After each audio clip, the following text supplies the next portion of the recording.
रायबरेली से अपर्णा यादव को टिकट, प्रियंका गांधी के खिलाफ बीजेपी का दांव। चुनाव के बीच यूपी में बड़ा उलटफेर।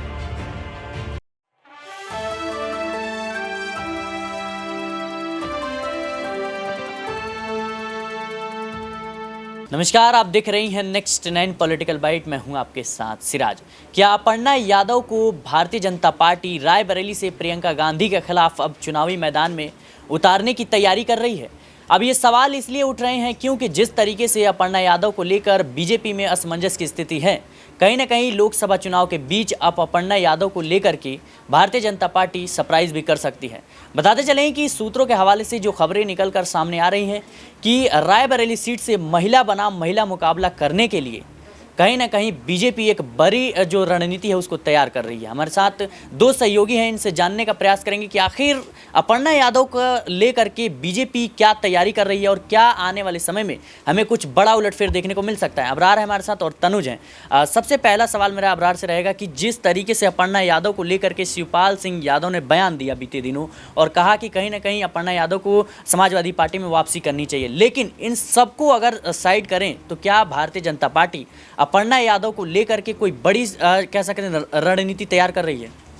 देखिए, भारतीय जनता पार्टी से एक उम्मीद ज़रूर थी अपर्णा यादव को कि उनको जो इस बार कहीं ना कहीं से टिकट ज़रूर मिल जाता, लेकिन अब तक की अगर हम बात करें तो जो बीजेपी का रवैया है या फिर बीजेपी से जो उम्मीद उनकी थी वो फ़िलहाल ऐसा लग रहा है कि कहीं ना कहीं पोस्टपोन्ड होता हुआ नज़र आ रहा है। लेकिन जहाँ तक सवाल आपका है कि क्या रायबरेली सीट से प्रियंका गांधी के खिलाफ उनकी जो है भूमिका सुनिश्चित की जा सकती है, तो मुझे लगता है कि ये एक बड़ा मुकाबला बन सकता है अगर भारतीय जनता पार्टी ये फैसला लेती है तो। लेकिन अब तक अगर देखा जाए तो यही लग रहा है कि बीजेपी फ़िलहाल इस बार जो है अपर्णा यादव को लेकर के कोई इस तरीके के फैसले को लेने के मूड में नज़र नहीं आ रही है। और जहाँ तक शिवपाल यादव की बात है कि उन्होंने उनको लेकर के इस तरीके के बयान दिए कि उनके साथ जो है सामान्य सा व्यवहार हो रहा है या फिर जो उनको सम्मान मिलना चाहिए था भारतीय जनता पार्टी में वो नहीं मिल पा रहा है, तो ये बयान सीधे तौर पर देने का मतलब यही है कि कहीं ना कहीं अपर्णा यादव को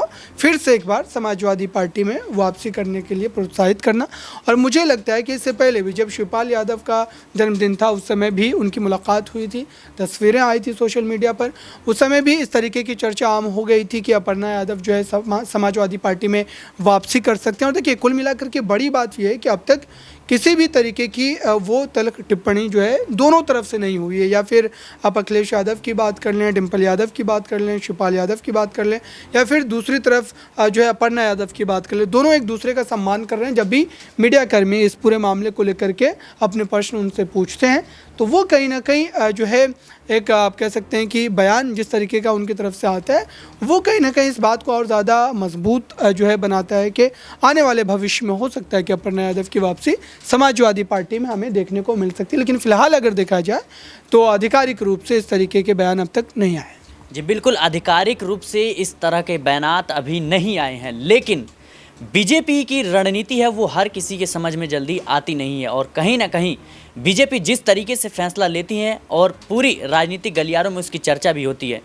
तनुज से मेरा अगला सवाल रहेगा। तनुज, जिस तरीके से अपर्णा यादव को लेकर के अब चर्चाएं तेज हैं कि महिला बनाम महिला मुकाबला करने के लिए रायबरेली से अपर्णा यादव को भारतीय जनता पार्टी टिकट देकर कहीं ना कहीं कांग्रेस और इंडिया गठबंधन, समाजवादी पार्टी की जो इंडिया गठबंधन की जितनी पार्टियां हैं इनको कहीं ना कहीं चौंका सकती है, कैसे देख रहे हैं आप? देखिए, बिल्कुल अगर भारतीय जनता पार्टी अपर्णा यादव को रायबरेली से टिकट देती है तो वाकई में चौंकाने वाला फैसला होने वाला है, क्योंकि प्रियंका गांधी एक बहुत स्ट्रॉन्ग कैंडिडेट है और रायबरेली बहुत बड़ी सीट मानी जाती है, कांग्रेस का गढ़ माना जाता है शुरुआत से। और कहीं ना कहीं अगर प्रियंका गांधी को अगर वहाँ से उसे जीतने से रोकना है अगर वहाँ से, तो कहीं ना कहीं बीजेपी को एक स्ट्रॉन्ग कैंडिडेट उतारना पड़ेगा। और मैं अपर्णा यादव को इतना स्ट्रॉन्ग कैंडिडेट के रूप में नहीं देखता, क्योंकि बीजेपी ने कभी उन पर देखिए कभी भरोसा नहीं जताया, 2019 में भरोसा नहीं जताया, उसके बाद यूपी के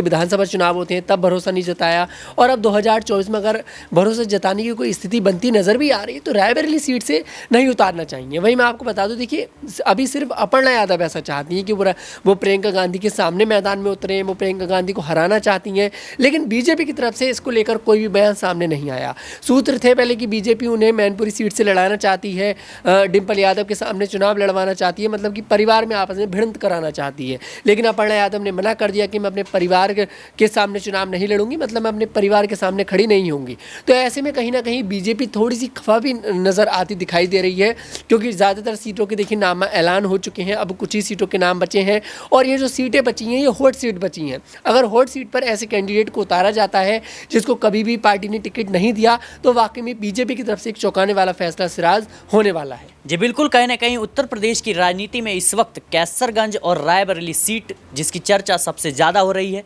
यहाँ से ना भारतीय जनता पार्टी ने अपने प्रत्याशी उतारे हैं और ना ही कांग्रेस ने। अब देखना दिलचस्प होगा कि क्या भारतीय जनता पार्टी अपर्णा यादव को चुनावी मैदान में उतारती है तो वो कौन सी सीट होगी जहां से अपर्णा यादव के ऊपर भारतीय जनता पार्टी दाव खेलती हुई नजर आएगी। फिलहाल के लिए इस खबर में इतना ही। देश और दुनिया की तमाम खबरों के लिए बने रहे नेक्स्ट 9 पॉलिटिकल बाइट के साथ।